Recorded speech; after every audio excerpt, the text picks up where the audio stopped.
Well, legal issues. First of all, this is for background education use only. Legal stuff is very fact dependent, and I wouldn't want you to come away from this thinking that the rules that things that I talk about are not going to change.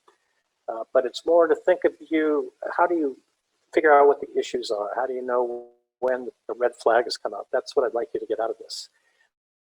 Also, this will be focusing on US law primarily. So the way I'm going to break this up is to look at the life cycle of a company from before formation all the way through financing.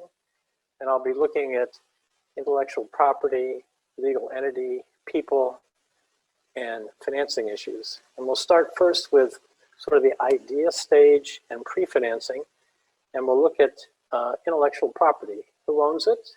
What is it about? And how do we get it organized before we launch the business or the venture? Now, why is all intellectual property important? Well, intangibles, that is, if you take the market capitalization of companies, as represented by their stock market price times the number of shares, and you say, what percentage of that are tangible things like buildings and equipment? That intangible part, the remainder part, is being increasing over time. And for the Fortune, for the S&P 500, it's up to, 84%. And so intangibles represent a large portion of market value. Now that includes brand, intellectual capital of people, and intellectual property, which is a large issue for technology companies in particular. So when we talk about IP, what does it mean? Well, the kind of protections you might have for intellectual property could range from none to trade secret. And trade secret can prevent others from using intellectual property because if it's a secret, nobody else knows it. We'll come back and talk about that in a moment. Trademark and copyright. Trademark is like brand, the branding of something, and copyright is the creation of original works of authorship. Those can enhance value of the company or the venture, but they won't block others completely. In other words, if Coca-Cola is there, that does not prevent Pepsi from coming up with a product that's very similar. The brands will be different. Patents, as we see, cut both ways. That is, in order to get a patent, you have to actually disclose what you're doing. And so you're enabling other people to learn from you. But then again, as you'll see, we get a short 20-year period of exclusivity. If we look at the duration of protection, patents are potentially the least long-lived, and trade secret could live forever. If we look at cost, it goes the other way. That is, trade secret, as long as you can keep it secret, doesn't cost much, and patents, as we'll see, have a good deal of expense potential. And there are combinations of protections. For example, software can be protected by both patent and copyright.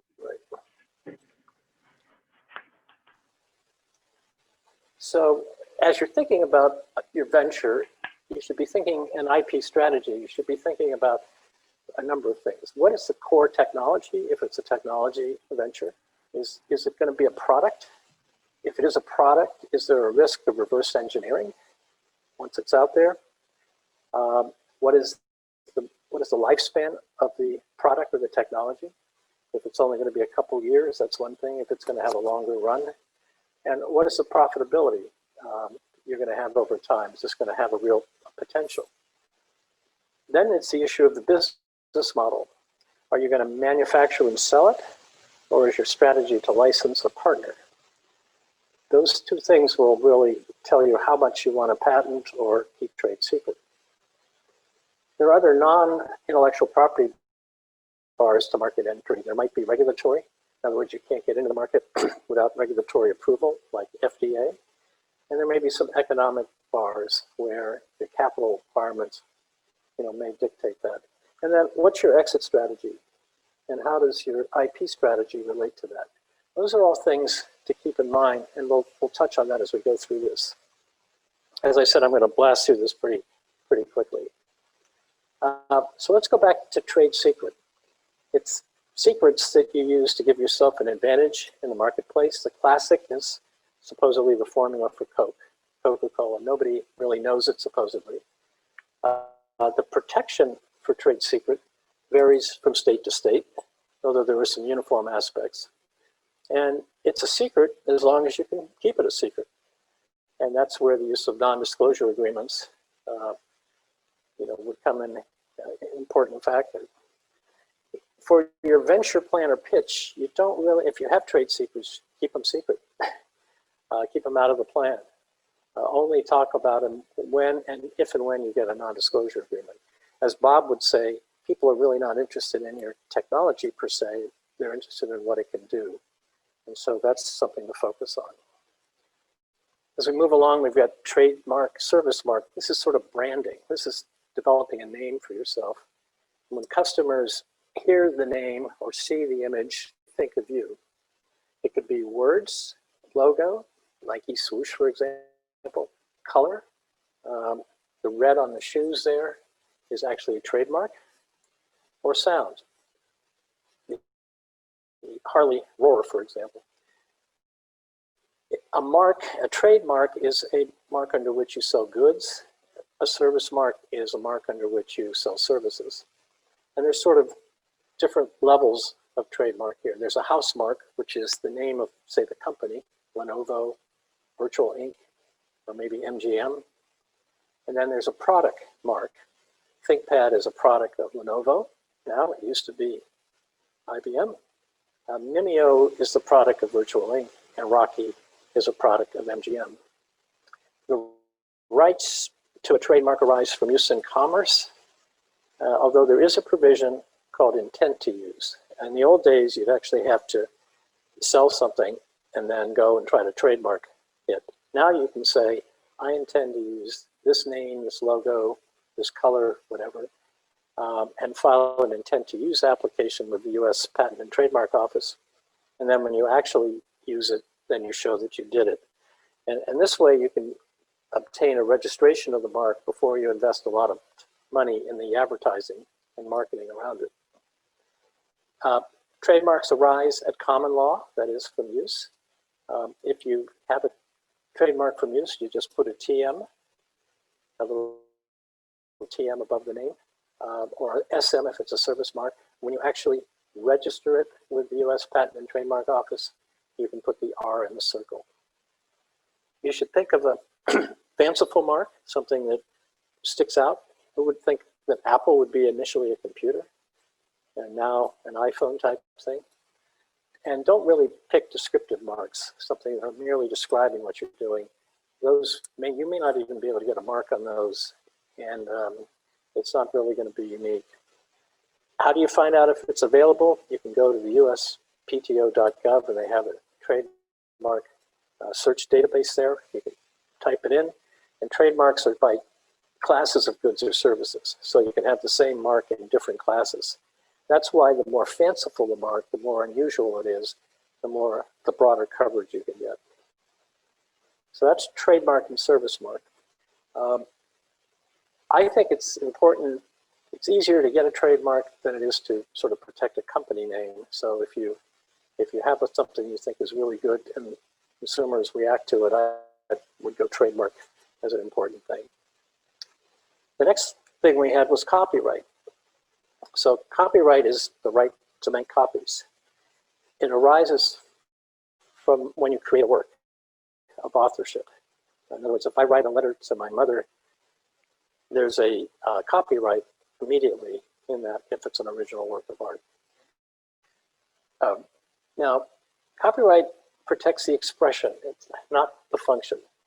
And the reason for that is if we could prevent other people from having the same type of expression or the same type of function, that would impede literature and playwrights and all of that. You know, a love triangle has many versions in history and in literature, but it does protect the specific expression. So it can be great for music, maybe not quite as good as software. We're trying to protect a function in software. Federal registration is a plus, and in fact, to sue for copyright infringement, you do have to register. It can have a long duration for most technology people, longer than you need to know about, and the cost is low.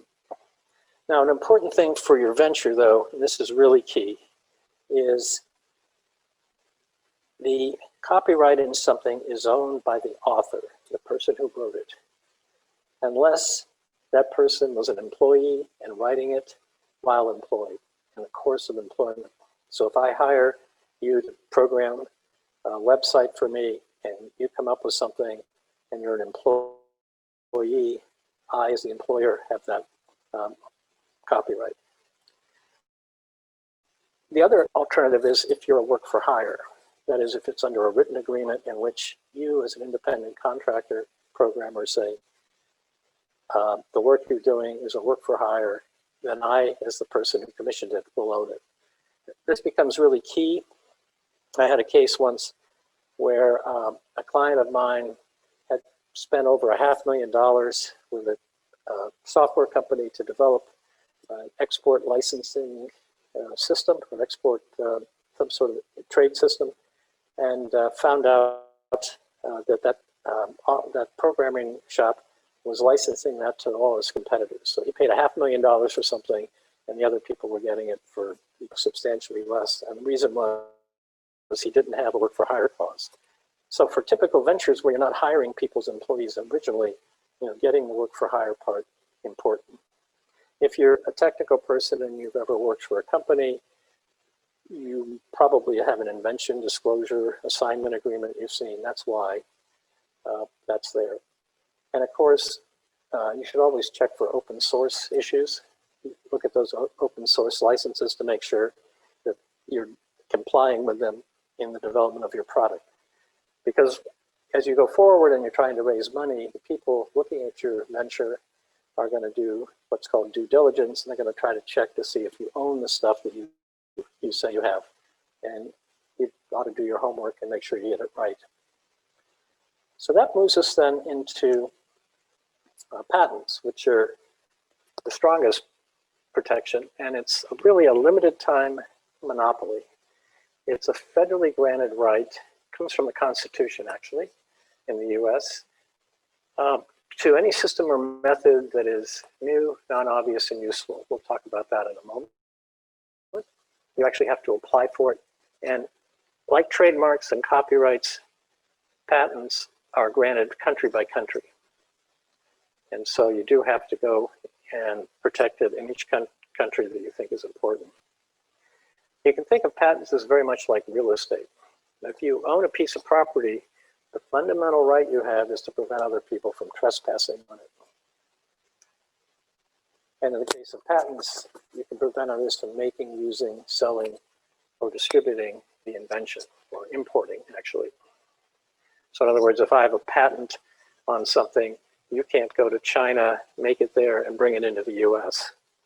If I don't have a patent in China on the same thing, you can make it there, and I can't prevent you, but I can prevent you from bringing it into the US. And the ownership is not equal to the right to use. So what does that mean? Well, you may end up owning a piece of property that's landlocked, that you'd have to cross someone else's property to get to. And I'll show you a little bit of an illustration of that in a moment. And the claims of the patent are like the fence around the property. It defines what it is that is the property. In the US, currently it's 20 years from the date of filing of an application. In the case of most patents called utility patents. For design patents, it's 14 years from issuance. So here's an example of what I mean you may not have a right to use. Say you invent something and you patent it. It's a vessel to hold a liquid. And I look at it and I say, I think a handle would be a great addition to your vessel to hold a liquid. Well, there can be no handle on the cup without a cross license. That is, you can prevent me from putting a handle on your cup, and I can prevent you from putting your cup on my handle. It's the right to exclude others. It's not the right to actually practice your invention. To get a patent, you have to have something that's new, and you have an obligation as an inventor to cite to the patent office all prior art, other work that's been done that's relevant to determining whether what you're doing is new. And I'll show you an example of that in a moment. It has to be useful, which usually is not an issue. Sometimes you'll see these funny, patents that have been granted, and you wonder, is that useful? Useful is usually not an issue. It has to be patentable subject matter, and that's process, machine, manufacture, or composition of matter, or improvement thereof. And the whole area around business method patents and everything has been in the news a lot, and it's a mess right now between the Supreme Court and the Circuit Court, and that's an evolving thing. Now, it also cannot be something that's previously been offered or sold or publicly described. And in fact, in most countries of the world, if you disclose your invention or sell your invention before you file for a patent, you won't be able to get a patent at all. In the US, you have a 1-year window from the time you publicly offer or publicly describe your invention in order to get an application. And when I say describe or disclose, it means it has to be enabling. So if I say to you, I have invented anti-gravity boots, and I don't tell you how I do it, I haven't really told you anything. So you want to be a little careful about what you disclose. It also, the invention has to be not obvious, and it's to one of ordinary skill in the art. And this is, in an academic context, this sometimes is an issue. There was a mentee out of the venture mentoring service who was an MIT professor who said, well, I wrote something about this and it would be obvious once I said it. And the issue was an MIT tenured professor is not necessarily one of ordinary skill in the art. There are ways of getting around this. In other words, if prior art teaches against the ability to do something, nobody's been able to do it, everything says it can't be done, then it's not obvious if you actually do it. Bob Langer famously talked about that when he got his first set of patents, because the prior art said it couldn't be done. And commercial success can show non-obviousness. That is, if people are actually buying it, that indicates that maybe it wasn't obvious, otherwise other people would have sold it. An important fact also in the US, and I'll touch on it a little bit more later, it's the first inventor to file. We'll come back to that in a moment. So these are the requirements to actually obtain a patent. You have to apply for it. You go through what's called prosecution. And at the end of the day, you'll either be granted the patent with the claims, some set of claims, or not.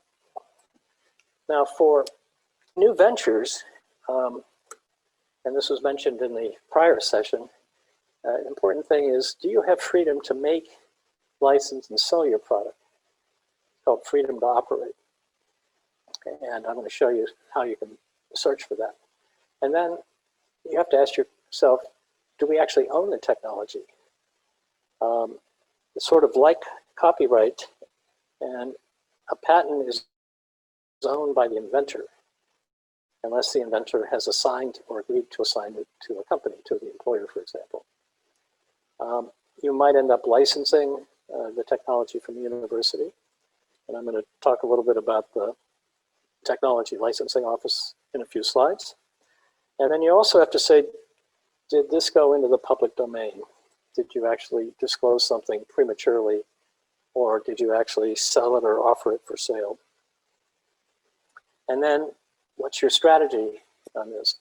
As you'll see in a moment, patenting can be pretty expensive, and there is a way you could disclose to others to prevent them from blocking you. And I'll talk a little bit about that.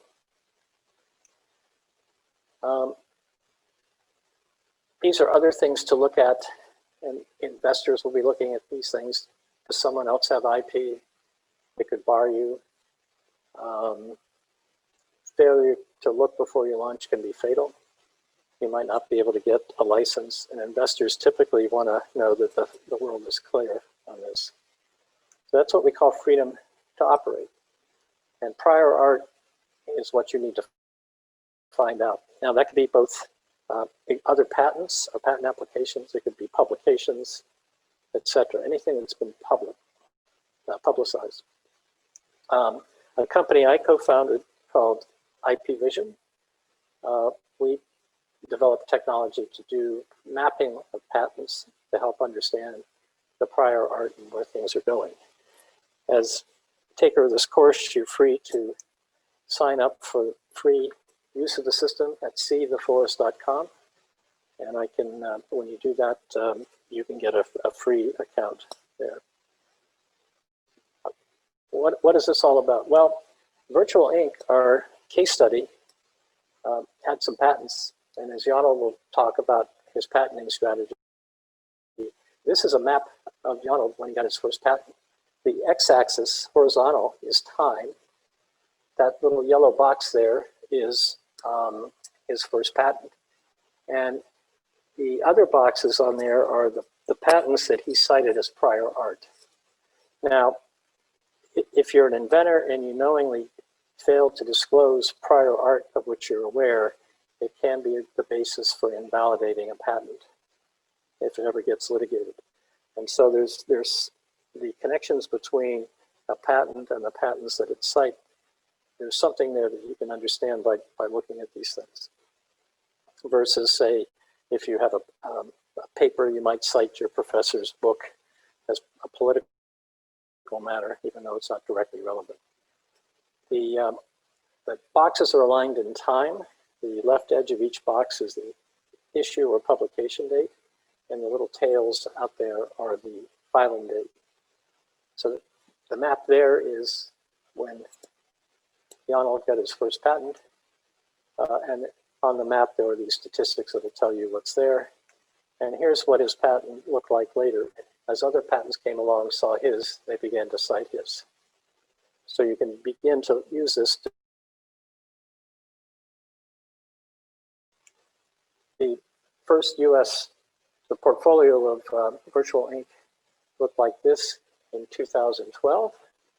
And to show you how fast his area was growing, by 2019, all of these other things were citing parts of his portfolio. So technology can move very quickly in an area, and you can use this to track who are potential competitors, partners, customers, maybe acquirers. So feel free to use seetheforest.com. So let's go into what it takes to obtain a patent, or what do you need to think about. It breaks down into four main questions. What should I patent? When should I file? How do I go about doing it? And how do I go about getting it? So a lot of people, think, well, I should patent something because it's cool. And this happens in large companies sometimes because they just want to get a lot of innovation going. You don't have the luxury of that. You should ask not what can I get a patent on, but what do I want to patent? What is going to be valuable to the venture success? And if I didn't patent it, how would my company use my technology or similar technology? The question is when to file. Well, you want to file certainly before you lose any rights. As I said, in most countries of the world, if you disclose before you file, you lose rights. I was in Istanbul at a entrepreneurship competition working with some teams from Egypt, and fellows had a technology that increased the bandwidth of wireless networks by a factor of 10, and he was quite excited about it. And I asked if he had published anything. Since he had been in academia, he was probably saying yes, a paper was coming out. And I said, oops, and have you filed an application for a patent? And he said no. I said, well, you may have lost rights at any place in the world except the US. And it was just so sad to see him sort of slump in his chair when he heard that. So make sure you file before you actually disclose. Now, an important aspect now that actually can benefit startups is it's the first inventor to file regime now. It used to be in the US the first to invent. Now it's the first inventor to file. And large companies, I've been dealing with some large companies recently where they don't actually file patents until they've gone through their product development process and determine whether they want to go to market. They go through the stage gate. And so there have been a number of situations where had they filed something at the beginning of that process, even to get it stake in the ground, they would have been able to go back and get a patent. Meanwhile, faster Silicon Valley companies came along, filed a bunch of applications, and the big companies ended up wasting a couple of years and a lot of money. So getting out there first can be important. And the provisional patent application in the US is a way for startups to get there quickly. All this requires is a description of the invention, something meaningful. You don't have to put claims in it. And what it does is it establishes a priority filing date, and it protects the invention for a year. In other words, you have 1 year from the date that you file your provisional to get a full patent application on file. And a provisional is fast and cheap. Those are the prices, 150 for a small entity, 75 bucks for a micro entity. And nothing happens at the Patent and Trademark Office. It just timestamps, when you invented something and when you filed. But the important thing there is to realize if you don't describe something in the application, you won't get the priority. So for example, suppose it was new and non-obvious that fruit and vegetables were good for you. And I invent a method for preparing fruits and vegetables, and I file a provisional. And in the course of that year, my research tells me, protein is also important.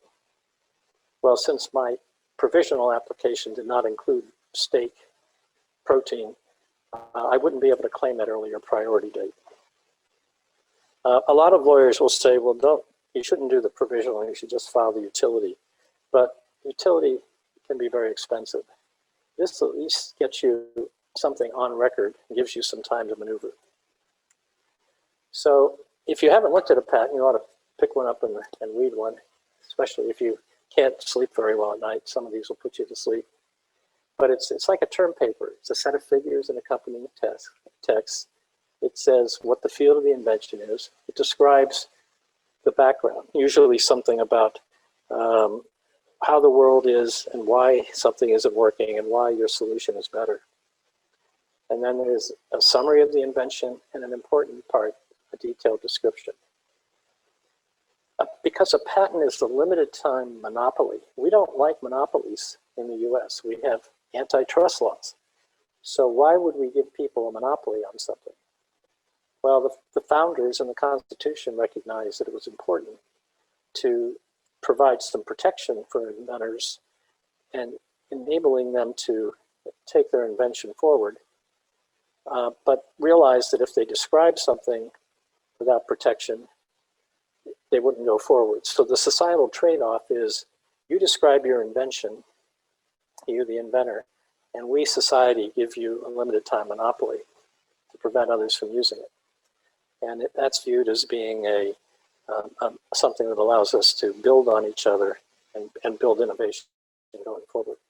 So you do have to give a detailed description in the best mode that you understand of how to practice it. And then the claims are the important part. That's what exactly is your invention? What are you claiming? Now, the cost of this can be expensive. In the US, the utility application, the full bore thing, can cost anywhere from 5 to 15 to prepare it. I had a case where one of my co-founders in a company was spending his time talking to the patent lawyers without having me in the loop, and I ended up getting a bill for $30,000 for preparing the application. So I had to put my foot down on that pretty quickly. Filing is not too expensive. Prosecution is sort of out of your control.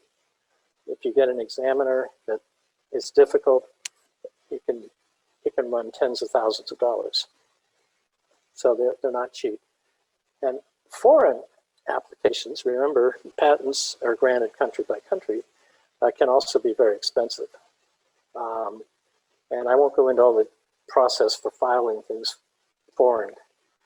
It's an involved thing, and I can put some links to things there. The bigger picture point is that for a small company, back in around 2000s, the Government Accounting Office did a study and said, for a small company, small companies pay lesser in filing fees, etc.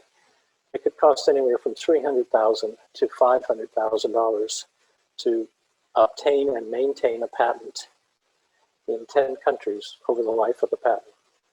So it can get pretty expensive. A strategy often is to get the US patent filed, maybe get it granted, have some foreign applications. We did this in a company that I co-founded a couple of years ago, 4 years ago. And when we did our first collaboration agreement with a large consumer products company, we had two patents, two of the patent applications issued the month before we finalized the deal. And so that sort of iced it for them. They said, yep, this looks like it's the real thing. So is there an alternative to all of this cost? Well, as I mentioned before, disclosure as a strategy could be something to think about. Now, you want to make sure that you can't be picket fenced. What that means is a group of patents that surround something and block it, because remember, a patent is a right to exclude. So suppose you invent a vessel to hold a liquid, and I say, gosh, that's great, and you get a patent on it, and I go, and to make it commercially viable, maybe I patent the cap to go on the top, or maybe I put a sleeve patent in, or maybe the handle, and maybe I decide it should be insulated. All of those things could prevent you from taking your vessel to hold a liquid to market if any of those combination of things made it a viable product in the market.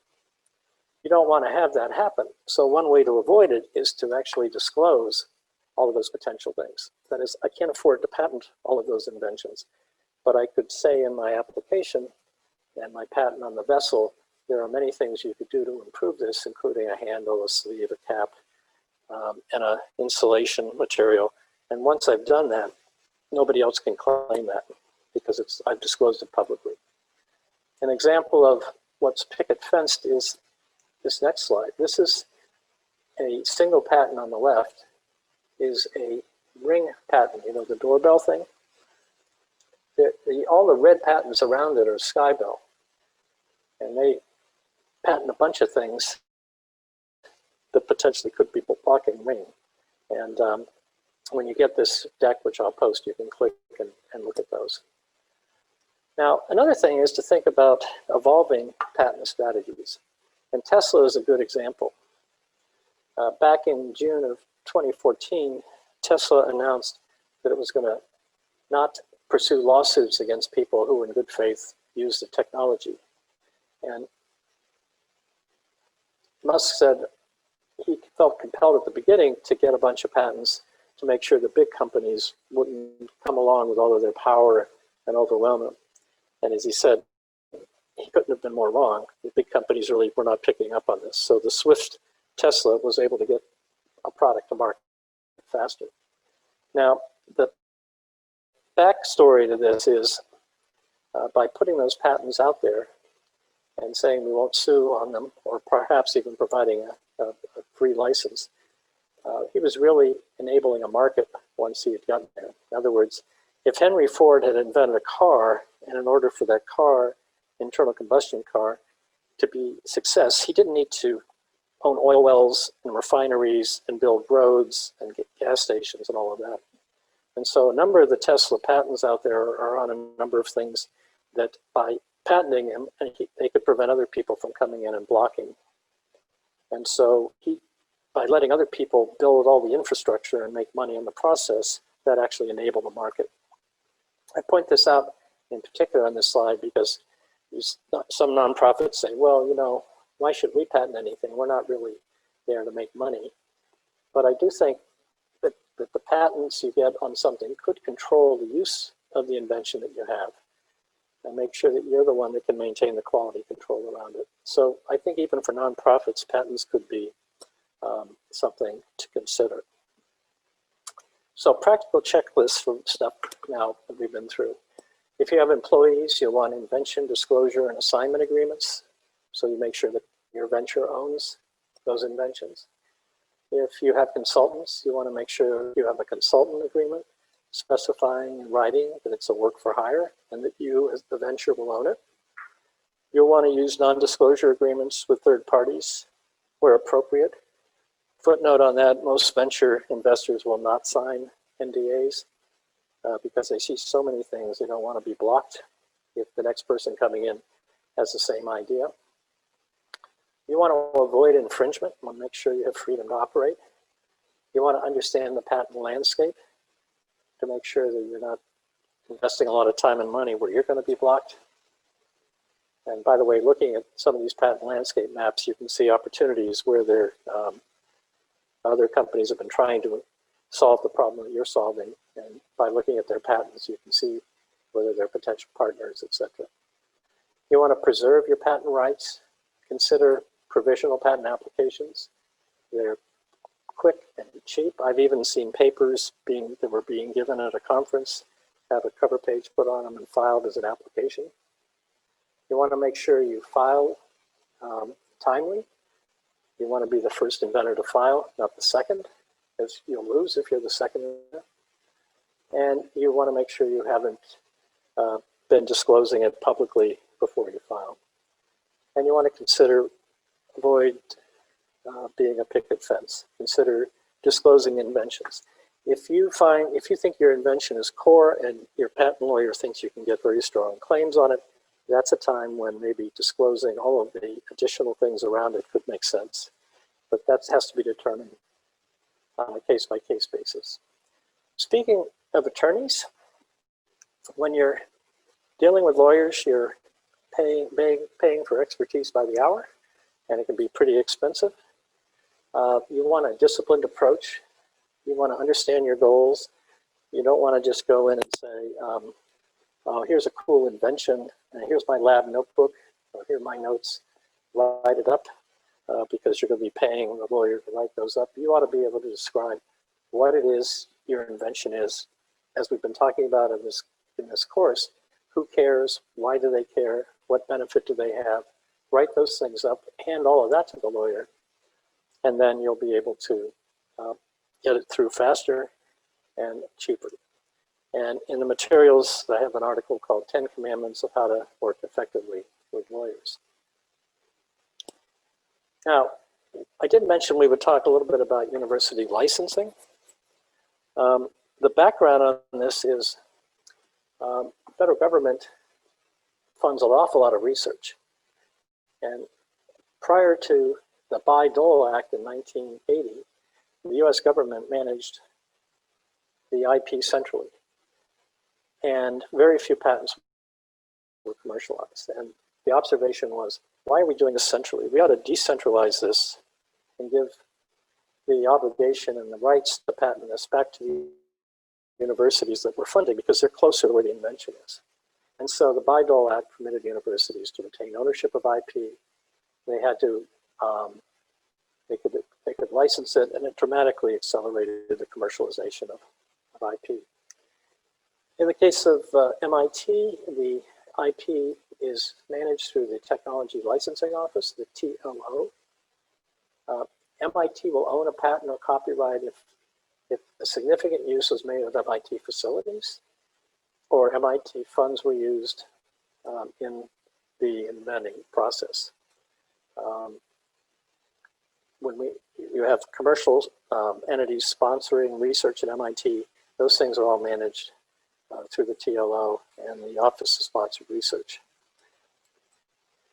Now, MIT can waive an invention to an inventor if there are no sponsor rights, no significant use of MIT facilities. So if you're using, say, Athena computers, the general purpose type stuff, that's one thing. If you're using the nuclear reactor, that's a different thing. And you have no plans to use MIT facilities to reduce the invention to practice. That was the case by one of our speakers in the last session.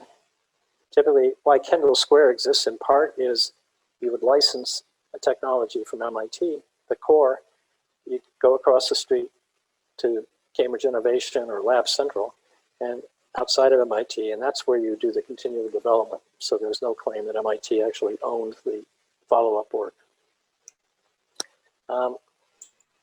Because Joe, we have some questions on the chat about this. Peter, do you Sure. want to go ahead?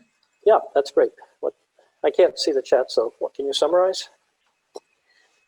How do sandbox funds fit into this? If that's funds from the university, but I thought I remember them saying something to they're waiving like rights to claim for patents and IP.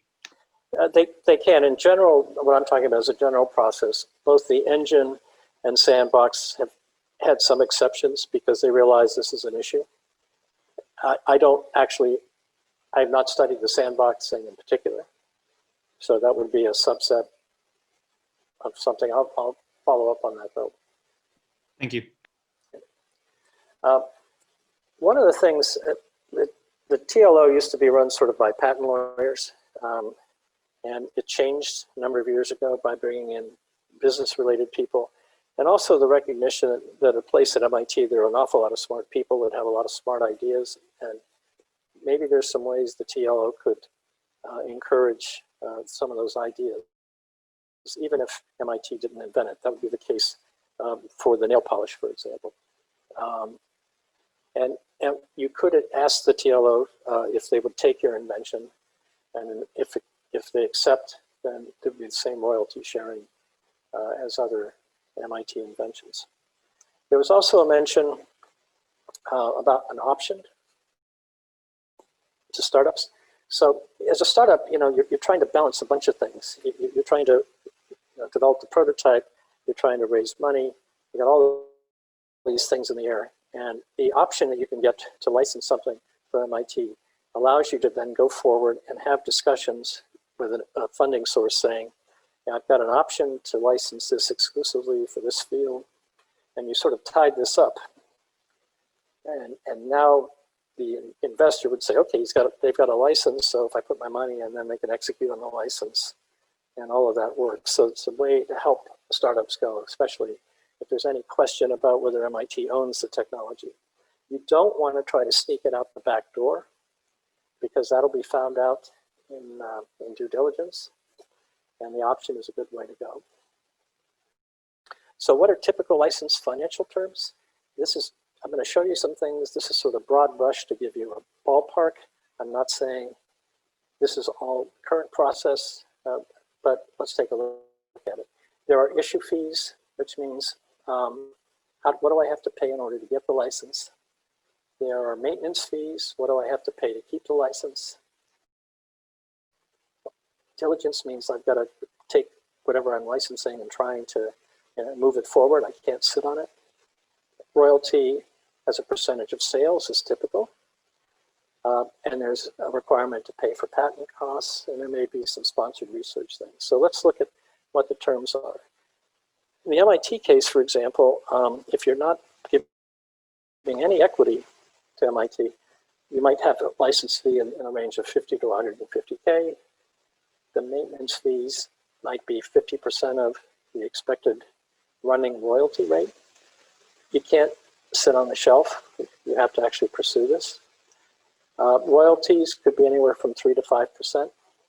I'm going to talk more about that in a moment. Patent costs, you have to reimburse MIT for what the MIT is paid to get the patent. And you're not required to actually sponsor any research. Now, one of the inventions that MIT had was to realize that small companies, could not, a lot of innovation was happening in startups and small companies. They did not have a lot of money. So perhaps if we put the license out to these companies and took some equity instead of some of the fees, maybe that could enable it. And so these are sort of the terms, typical terms maybe with equity. You can see that the royalty rate drops, the patent costs drop perhaps, and the equity example is on the next slide. Joe, we have some more questions on the chat. Yes. Kaveh, do you want to go ahead? Yeah, sure. Just in order to maintain exclusivity, are there royalty minimums typically associated with that? And also the royalties, are they on wholesale? Like I'm thinking of like a consumer good, for example. Are they on wholesale prices at that 3 to 5%? Yeah, great questions. A couple things here. Typically, the licensing office will want to see a business plan. They want to know what you're going to do with it, and that'll drive a lot of what happens. So, for example, depending if you're making a component that's going to go into an iPhone, the royalty is not going to be on the iPhone. It doesn't make sense. You would negotiate for that. And your first question was around. I'm sorry. Yeah, are there royalty minimums Right. to maintain exclusivity? There might be. It depends. If you're early stage, it may be a number of years till you get to where you sell, and so they're going to want to see that you're doing something in between. It might be the amount of money you're investing in R&D. It could be the number of units produced. Realizing it takes a while, maybe for a market to ramp up. Those are all things you want to go in and have a discussion about. And MIT is very good compared to a lot of universities, and a lot of universities, they say this is about making as much money as we can. And MIT's philosophy has been, we want to get this stuff out there in a meaningful way. And so, if you want a golden goose to lay an egg, you don't take it by the throat and strangle it, right? So they'll be thoughtful. That's why the people there, they're very good at what they do. And you go and you have a discussion. And if you can't convince them that, first of all, you're going to be able to commercialize this, they're probably not going to license you anyway.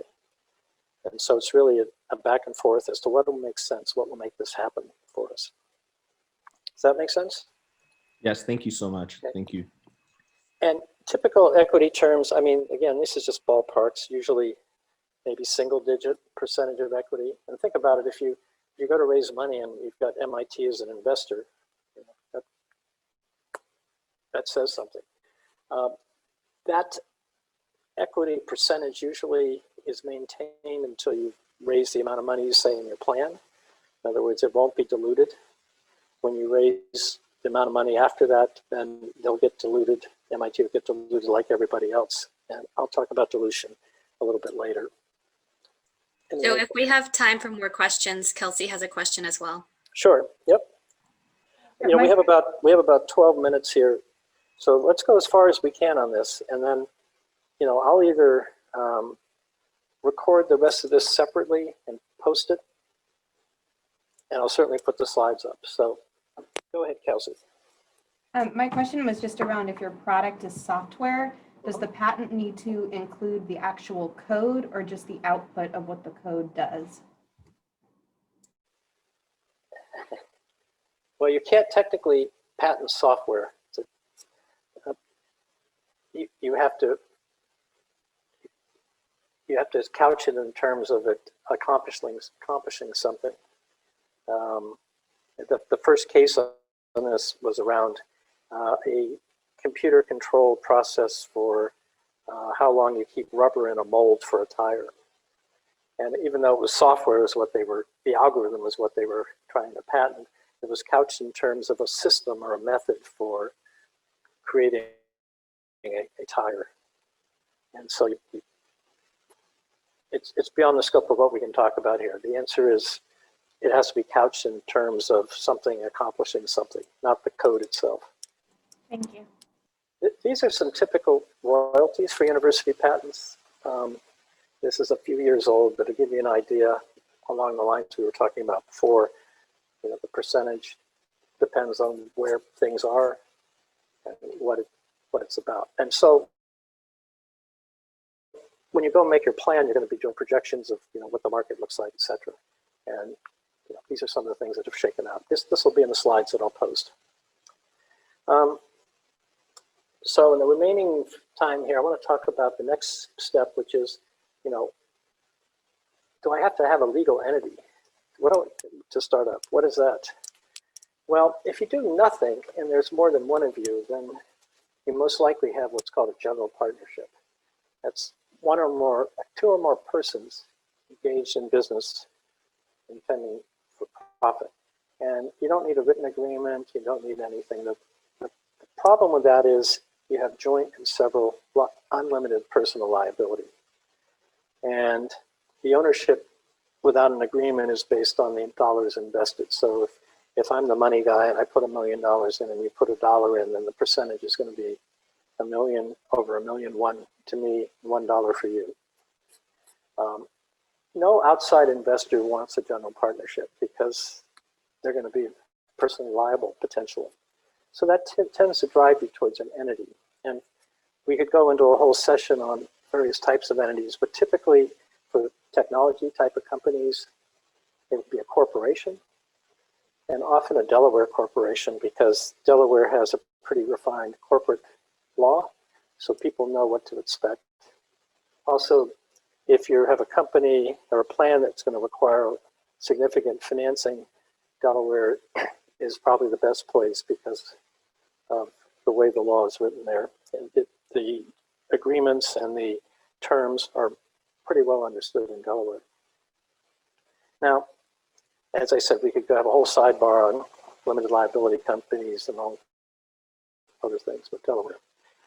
Now, you should try to incorporate sooner rather than later, and there are a couple of reasons for this. It's the personal liability thing up there, the general partnership thing. And then there's this minimizing taxes called Section 83. And I'm going to skip the next slide to go right to that. Oh, no, actually, I'm going to talk about subchapter S. So a corporation is established under state law with very few exceptions. There are no national corporations. And they're taxed federally as a separate entity. And so the money, the profit that a corporation makes is taxed. And then if that profit is passed through to shareholders, shareholders are taxed also. Subchapter S is a way to eliminate the corporate layer of tax. And it passes through all the tax to the shareholders. And to do this, essentially, you have to have fewer than 100 shareholders, only one class of stock, and you can't really have anything, other entities as shareholders or foreign nationals. But if you do make this, you can save a lot of money, potentially.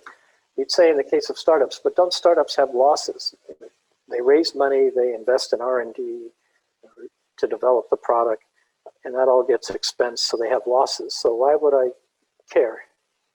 Well, it's more because of the exit.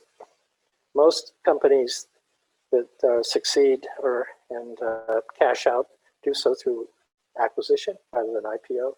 And when that happens, you avoid tax at the federal level, and it can make a 13% under current rates improvement in what the shareholders get. What I'm going to do now is, again, this will be in the materials. Section 83 is a really important thing for you personally. And here's the rule. If you receive property in connection with providing services, you have ordinary income, which is taxed currently federally up to 37%, equal to the fair market value of the property you get minus what you paid. And for a corporation, stock is property. So let's say I like your idea and we agree that I'll invest $1 million for 50%. So we're going to go set up the company. Here's the problem. What is your 50% of the company worth?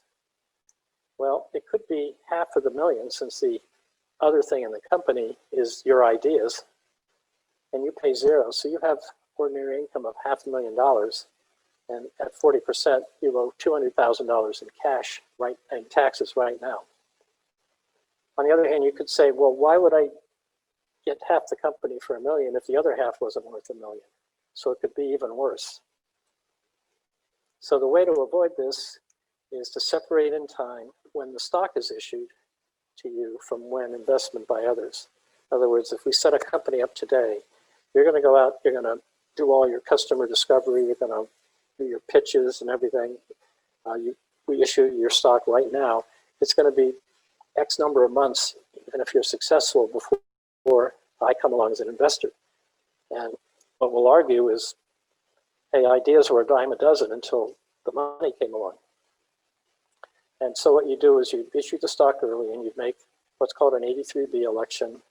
which says I want to take any tax on this now as opposed to later. And so I see it over and over again, why people fall into this trap. And so why doesn't the stock get issued in time? Well, sometimes we're just too busy, or maybe we're not sure who gets what. But I think it's also this.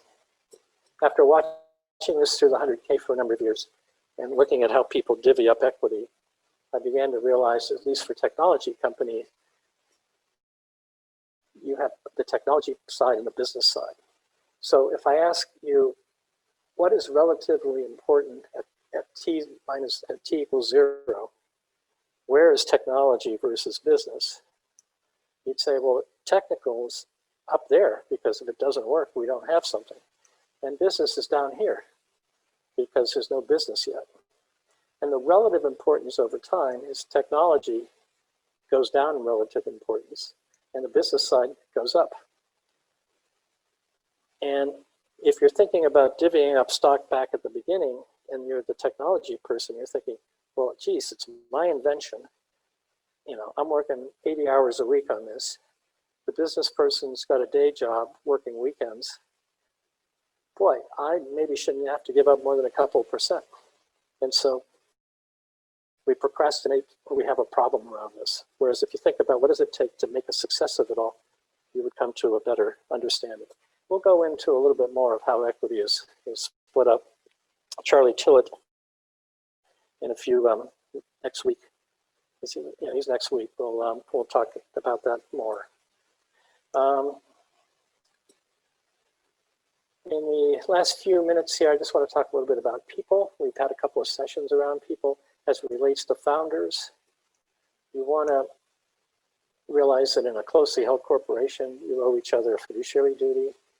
You're going to need to figure out who's on the board, who holds what titles. You know, who the corporate titles are important, the others are less important, other than from a legal perspective. You want to think about restrictions on stock transfers. In other words, if we issue stock, can people transfer to someone else? Rights of first refusal, restrictions on transferring it that might break the S treatment. How are we going to resolve disputes? In the materials for the class, there's the founder's memo, which I wrote a number of years ago after meeting with 3 MIT teams during 1 week. And I spent 3 or 4 hours with each of them going over the same issues. And I said, this is crazy. So I went home and I wrote a memo on, and I said, I'm going to give this to founders and have them read it before they come in and talk to me back when I was practicing law, because they just weren't able to digest everything that they had to think about on the fly. I said, go read this, have some discussions, come back, we'll have a planning session. And that's worked out pretty well. So I recommend the founder's memo to you. Let's see. We are just about up on time. I'm going to give a little bit on founder equity splits. This is totally wide open. How you split up things is really all over the place. Noam Wasserman's book talks about stock splits and what that meant for success. It's not necessarily everyone has to get something. Keenan Systems is an example. Keenan was an MIT professor who had a company that did billing software for telcos. The company was acquired for $1 billion. He owned 100% of the stock. But he paid his people very well, and they got nice bonuses at the end. So that was really about the culture. Charlie Tillett will talk more about this, but the kind of things to think about are the value of the past contributions to the project. What are we going to think about who's doing what over the future? Who's giving up what and who's committing? You know, is this a full-time for me and part-time for you? Are you contributing IP? What's the external market value? I had a session with an MIT professor and a postdoc who were trying to set up a company. And I said, each of you go away and write down what you think you're giving up by doing this and what you think that's worth. And it was an interesting exercise because the professor was giving up his outside consulting, which was worth so much. And he brought his reputation. The postdoc was giving up a job he could get in academia or in a big company. And by just talking through, they were able to come to a better understanding of how they should split the stock.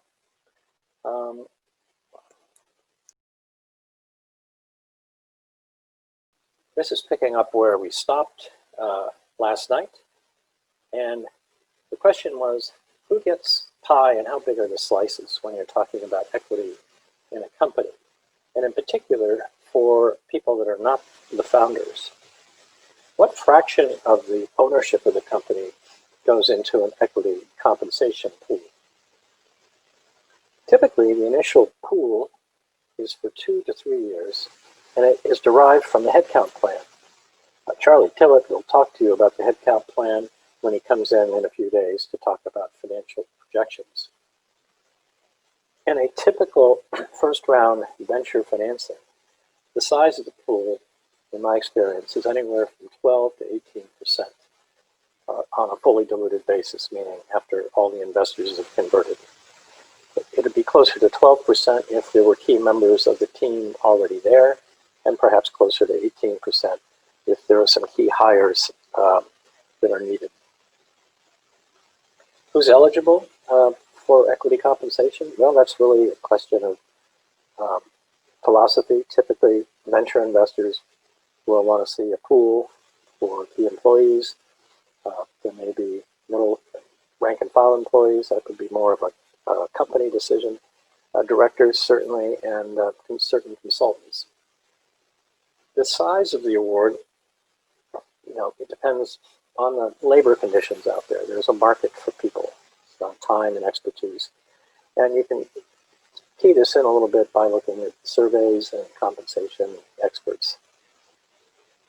Typical employee ownership after a couple of rounds of financing, this is one of Charlie Tillett's slides, and he'll go into it more, are shown here.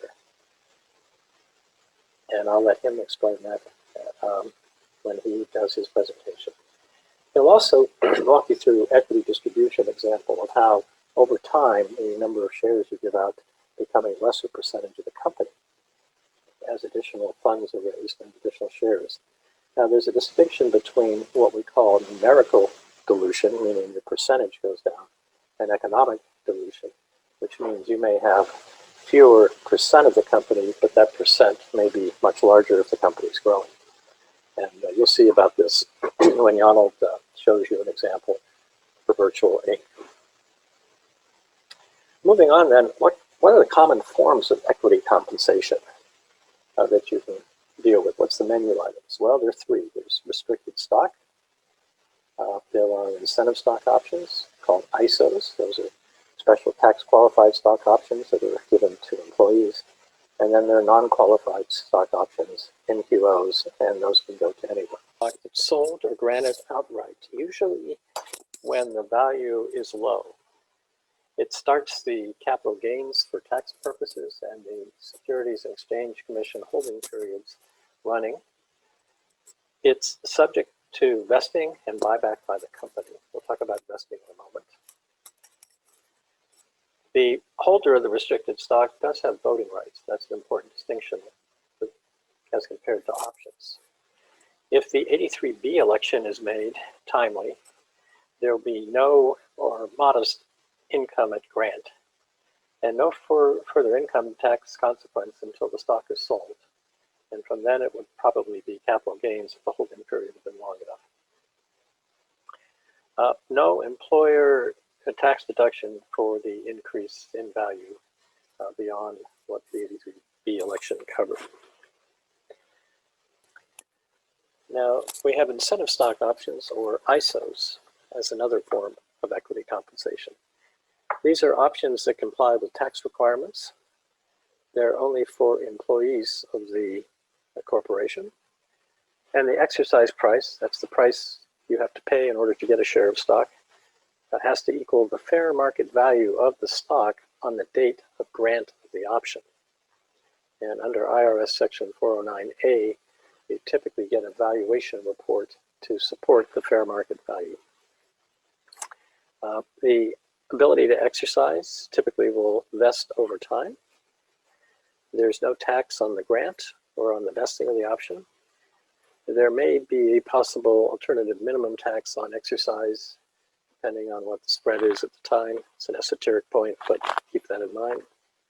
The general taxation when you sell the stock is if you've held the stock for at least 1 year from the date of exercise of the option and at least 2 years from the date of grant, then the sale, the proceeds of your sale will be taxed as capital gains.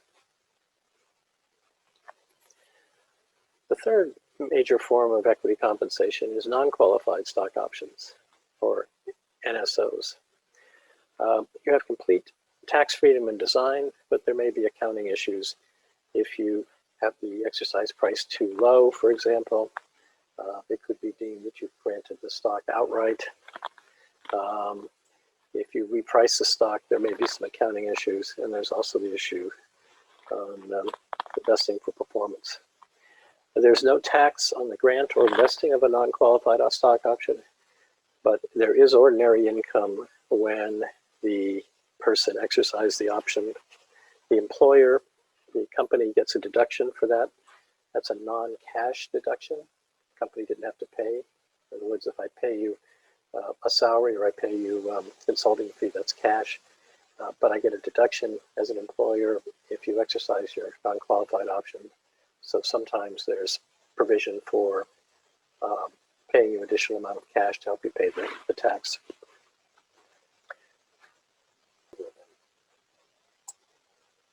Vesting, this is the idea that a person who's given an equity award would be able to keep the award or exercise the option as it may be, only if they achieve some things over time.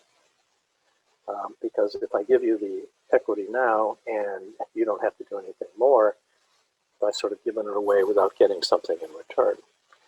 In an ideal world, you'd want to have performance vesting because you're expecting people to perform against specific targets.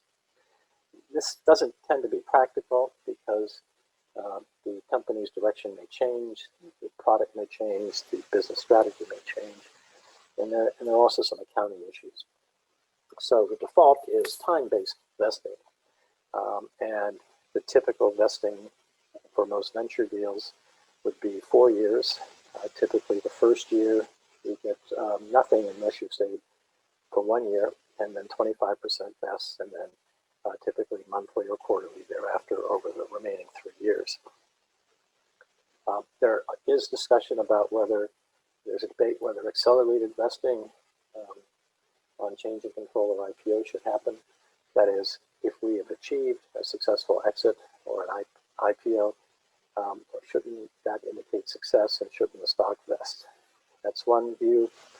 A counter view is, well, you're simply you may be rewarding people prematurely. You may also be detracting in an acquisition context from the overall value of the company to the remaining shareholders because the acquirer is going to need to put some sort of equity plan in place to keep key people. Anyway, that's something to think about and talk with your advisors at the time. With equity compensation, you also ought to think about forfeiture and expiration of rights. First of all, how long after your employment ends could you exercise your vested options?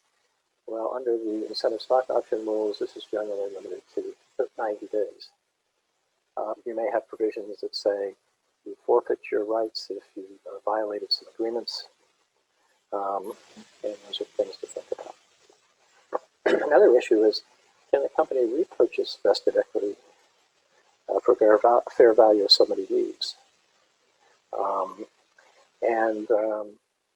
What does that mean? Well, it means you cut off the future appreciation for that person from that point forward. On the other hand, if the person was instrumental in creating the base product that is yet to see value, you may be prematurely taking away value.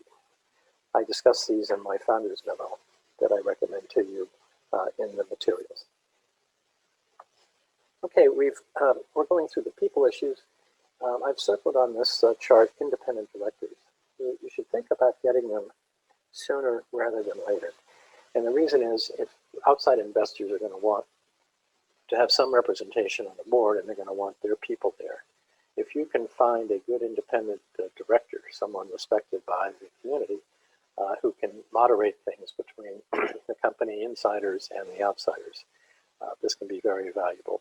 I played that role once in a company where I spent most of my time trying to get the two sides to work together. So, make sure your person is dedicated. But at least you can, you should be cultivating people you have to come on and be your directors.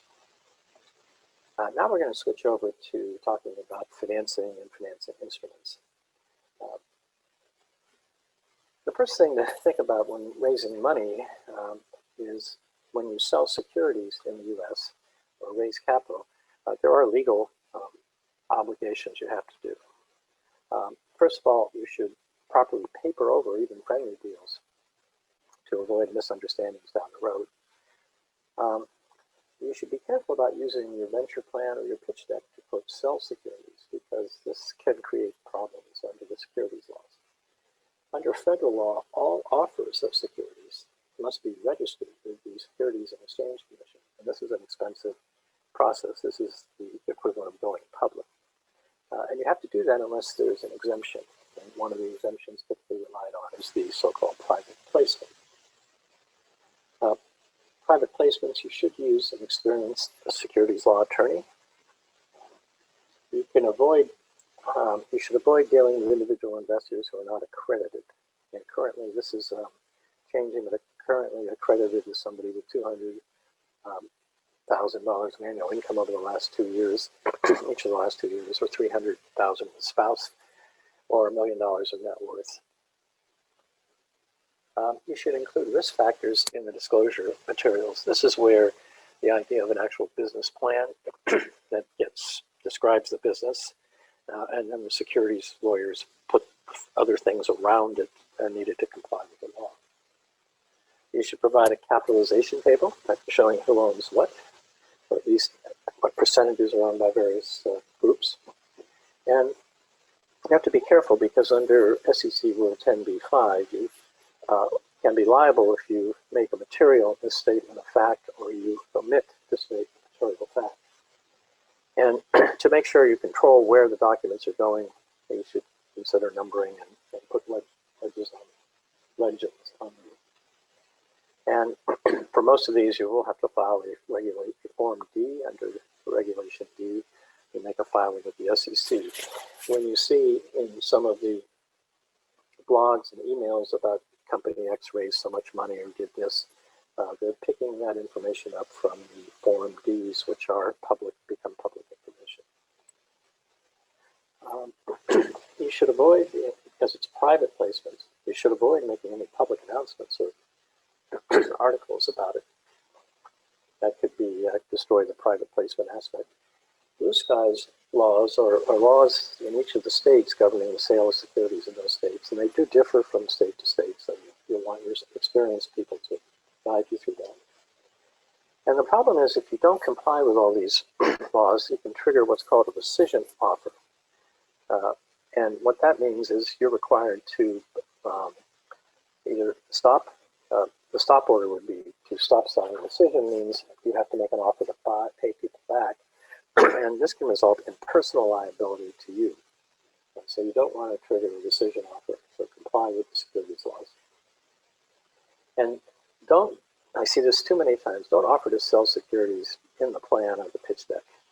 We're offering 10% of the company for $2 million. First of all, that's an offer, and right away you're in the securities law. Secondly, unless you're dealing with unsophisticated investors, it will be the investors that will come to you with valuation offers, saying, we're willing to do this for that. You should have some idea, however, of the ballpark valuations that are out there, but I would not say we're offering X% for Y dollars. A relatively new option is crowdfunding. That's been around for a few years. I don't have enough history to advise you on that. You may end up with a lot of unsophisticated investors, which is a real problem to try to manage. And you have to ask, how does that relate to later rounds of financing? Will professional investors react to having a bunch of unsophisticated people as shareholders? So that's securities law for selling securities in a nutshell. Now, as we move into discussing financing, we should just pause for a moment and talk about capital structure of a company. You can think of this as a stack where the people at the top of the stack get paid first. So, for example, here the top stack item is secured debt. That's like somebody has lent you money and secured it with an asset, say a mortgage on a plant or equipment. They get paid first from the proceeds of that secured asset. And if there's additional debt, then they become unsecured. The next down in the stack is unsecured debt. That would be things like trade debt or other things where you've lent money or provided services to the company. And then you might have subordinated debt. This is debt that's was originally in vogue around the leveraged buyout period during the Raiders period. And the idea is that contractually you agree with the other debt holders that you'll get paid after all of them get paid. And it was realized that this could give you somewhat like equity performance. You're subordinated or below the other debt. So anything on the top three stacks are debt. Below that is equity. And the first layer of equity is preferred stock. This is, as we'll see, typically what venture investors would invest in. And then common stock is at the bottom. And the common stock is the residual value of the company after everyone else has been paid. So for a startup, this could be virtually nothing. If it's Amazon, you're Jeff Bezos and the most wealthy fellow on earth. It's the residual value. Now I show on the right warrants, options, and convertible. Warrants and options are rights to acquire stock, and convertible is a right to convert one class of instrument into another. So you could have convertible debt, as we'll see in a moment. What do you end up selling? Well, the capital structure instruments are what you're doing, kind of things you're selling. And I just thought this chart was helpful to give you an idea of how the structure of ownership of the company changes over time. In a startup, most of the ownership is the common stock. Common stock is what's left after everyone else is paid off. And you may have a little unsecured debt. In the first round of venture professional financing, you're going to have preferred stock. We'll talk about that in a moment. And maybe a little more debt because there's more capital in the company. And maybe, for example, some banks will loan to venture-backed companies. And later on, as you mature and become company may have a leveraged buyout, an LBO, you see there's a whole bunch of different instruments that come about. And if you're a company like Microsoft, you'll see most of the ownership is common stock. So these things change over time. Because of the issues of trying to set valuation for the company and the cost of doing the paperwork around traditional financings, over the past 10 years or so, it's become more popular to do convertible note financings. Traditionally, this would bridge from one round to another. More recently, it's, as I say, it's the start. It's something that can be done quickly, relatively inexpensive, and it tends to avoid valuation issues. What a convertible note says is I'm going to lend you money, and it will convert into whatever you raised in a real round of financing with either a discount. In other words, maybe I can buy the securities that you're offering in the next round at a 10 or 15% discount, and there may be a valuation cap, because I'm saying if I give you this money and you use it to drive the valuation up, I shouldn't have to pay twice, in a sense. I gave you the money to increase the value, and then I have to pay you to buy that increased value. So there's usually a valuation cap.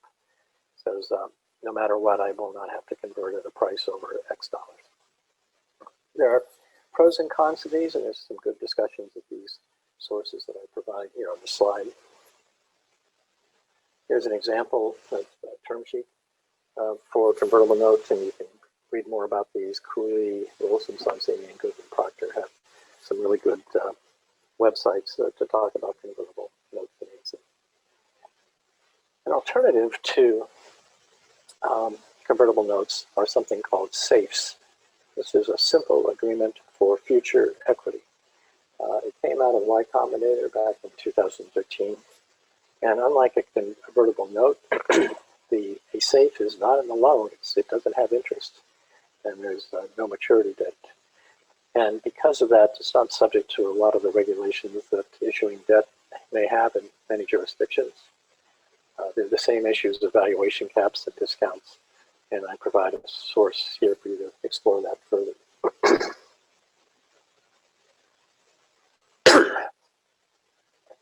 You can think of the convertible note and the safe as sort of a bridge to a real round of financing with either angels or venture capital if you're going down that route. And by the way, as we'll talk about in the financing sources panel, venture capital is certainly not the only way, or even angel financing. Most companies get the money they need to move forward. So I'm going to talk here about angel and venture capital financings, just so you're aware of them, but don't think it's the only thing, as we'll find out later. So when we deal with a venture capital investor, what is the mindset? Well, for an investor, whether a venture capital investor or not, when the investor writes the check, he or she has done almost everything they promised. So they're there to help you and advise you, and you should not minimize that by any means. But they basically delivered most of the goods. On the other hand, you as the entrepreneur haven't done anything you promised yet. You gave this pitch, you say, I'm going to do X, Y, or Z, but you haven't done anything. So the mindset is that the investor wants to get paid back before you, the entrepreneur, gets paid back. And you can see why that mindset. And the typical instrument for venture capital investing is a convertible preferred stock. A preferred stock is a stock that comes first above the common stock. And convertible means that it can convert at the option, typically, of the investor into the common stock. And I'll give you some examples of that. And a venture capital deal has sort of four main deal elements. First, I want a preferred return for the reasons I just talked. I need to protect the valuation that I gave you. And I want to be in position versus future money. I need to manage the investment in some way. We'll talk about why that's important from a legal viewpoint. And then I want to think about exit strategies, because venture investors need to provide an exit for their investors. I'll provide a link later on so you can understand how venture capital funds work. So let's look at a preferred return. It takes a number of ways. One is dividends. This is something that's often paid on stock, but preferred is going to get a dividend before the common gets it.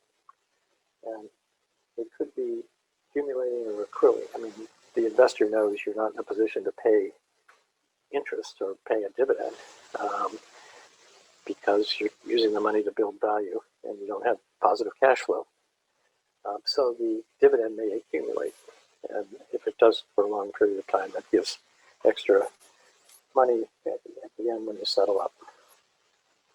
Another kind of approach to preferred return is what's called a liquidation preference. The liquidation says if the company is sold or we shut it down, the investor gets a preference. They get their money first. And there are sort of two versions of this. One is a straight liquidation preference, and that is the preferred can take its original investment plus any dividends, and then the shareholders, the common shareholders, get everything else. And then the participating, or what I call a double dip preferred, the preferred get their liquidation preference, and then they're deemed to convert and they share anything remaining with the common. Here's an example of the difference. In a non-participating preferred, straight preferred, the investor can decide either to take the preference, that's the $5 million in this case, in the second column, or they can decide to convert and take as if they were converted. So in a case where the sale of the company is 25 million and the preferred investment amount is 5 million, you'll see that the number in this case, the non-participating preferred would convert and take 30% of the company of the proceeds. In a participating preferred, they get their 5 million first, leaving 20 million to be split, and then they would convert, and they would end up with a total of 11 million or 44% of the proceeds of the company. Now, you have to think about valuation and whether you want to give a participating preferred or not. So, a question: which is a better deal for the founders? In case A, the founder sells 40% of the company for $5 million of convertible preferred stock with a $5 million liquidation preference, but no participating rights. And in this case, we'll call a $7.5 million pre-money valuation. Pre-money is when the investor says, I believe the company is worth 7.5 million today, and I'm going to give you 5 million. And so now the company is worth 7.5 plus 5, or 12.5. That 12.5 is called the post-money valuation. And that 5 million, the percentage would be 5 million over the 12.5. That's case A. Case B, the founders sell 33% of the company for $5 million of a participating preferred with a higher valuation of 10 million. Now case B says, gee, I'm selling less stock at a higher valuation. That must be a better deal, right? Well, it depends. It depends on what the exit valuation is. You can study this slide at your leisure, but in this case, if the exit valuation is less than or equal to 35 million, then case A is better. Case A sells more of the company for a lower valuation, but is not participating.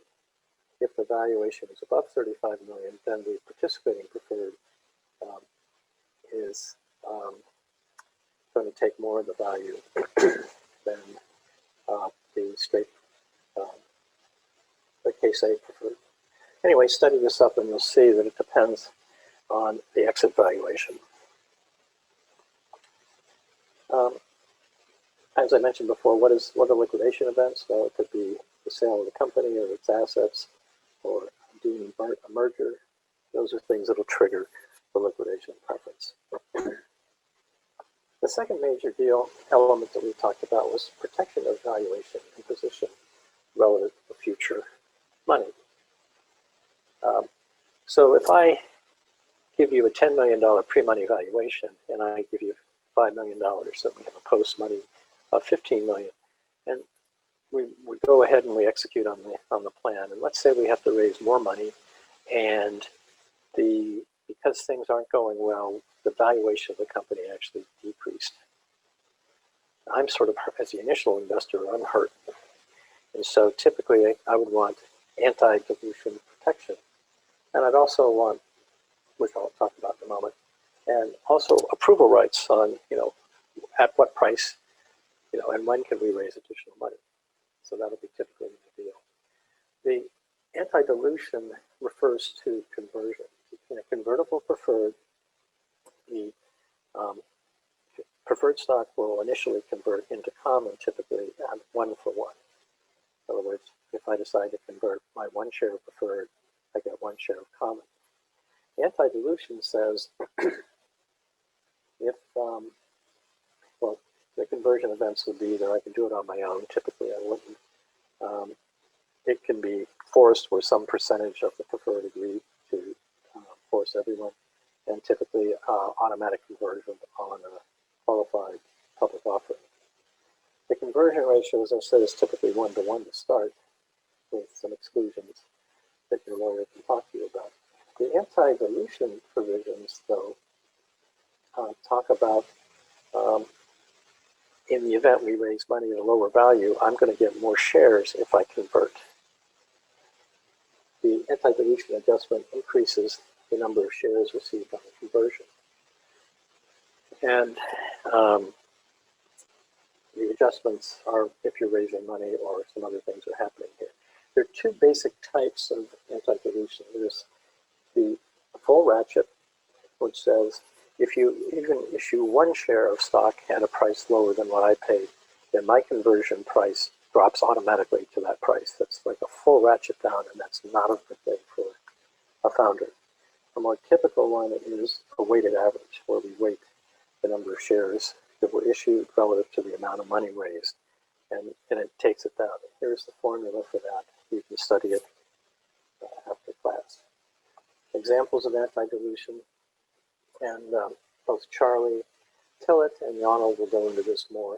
This is an example of anti-dilution kicking in based on either a full ratchet or a weighted average. And you can see why a full ratchet is something that is not as good for the founders. Okay, the next aspects of the deal are management of the investment and exit strategies. So many venture capital and private equity funds include money raised from pension funds. They go out and they raise money from educational endowments, foundations, pension funds, wealthy individuals, like the venture capitalists do, and they say, we'll take that money and we're going to go out and find some good investments and make you a bunch of money. Well, if they take money from pension funds, the Employee Retirement Income Security Act, or ERISA, imposes fiduciary duties on the people who are managing that money. And there is an exemption for a venture capital operating company. But to get that, they have to exercise management rights. And that's why you'll see in documents the venture people wanting seats on the board of directors, they want a right to elect their own directors, and they have a whole bunch of things that allow them to claim this exemption so they don't have to trip up all on the ERISA things. Exit strategies, how does the VC investor get its money out?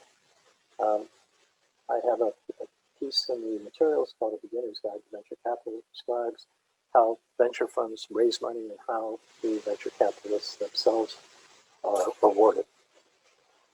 The options for exits typically are public offerings, and there the venture investors will have registration rights, requiring the company to register their shares as part of it.